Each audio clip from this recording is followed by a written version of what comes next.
Yeah, that is indeed true. However, there remain vulnerable populations. So you can't Sure. take your guard down on those vulnerable populations. And nobody's promoting that. Nobody is promoting that. What we're promoting is responsible activity in the face of a new infectious disease.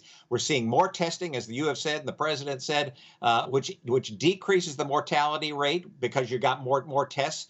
Over in South Carolina this past week, there were football players, 25 football players, I think, that tested positive. All of them asymptomatic, none of them having any symptoms at all. But that's just what's happening all across our society. That we're testing more individuals, so you're surveilling and getting more individuals that are positive but aren't necessarily symptomatic. That doesn't mean that they ought not be cautious in terms of those vulnerable populations. Sure, but this is what we call herd immunity developing in our society right now, which some Western cultures actually subscribe to during this COVID-19 episode. So let's look at truth number 3. Florida. Florida is getting a lot of attention right now, and the mainstream media is saying, oh no, look at all the spike in cases in Florida. Well, again, there may be more cases out there, but when you look at the median age of who's being infected by the Wuhan coronavirus right now, clearly that median age is lowering, and this again goes to herd immunity, and it also goes to the fact that the virus has worked its way through our society. And then when you look at fatalities per day in Florida, again, it mirrors the trend overall in the United States. It is dropping. And the bottom line is this: the more and more research we know about this virus, at least in our society, the vast majority who contract the Wuhan coronavirus are not going to die.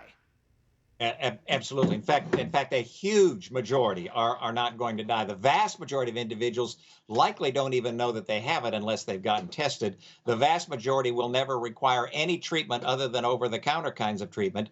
It's about 10 to 15% of folks who require more treatment, about 5% of folks who actually require hospitalization. But those numbers continue to go down in incidence as you test more. So the end of this virus, the story of this virus, has yet to be written.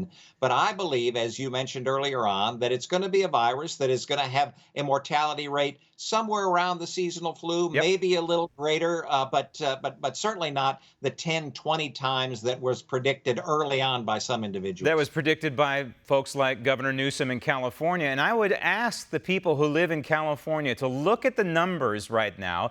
The cases are spiking in California. The numbers are going up, yet the governor is, quote, reopening the state. That should tell you right there that virtually none of this is based on the science, and everything is based on the politics of it and how it will affect the outcome of the November election. Secretary Price, thank you. Want to see more videos like this? Click on the link below and subscribe to One American News on YouTube, and call your cable provider and kindly demand that One American News is added to your lineup. Call and subscribe today.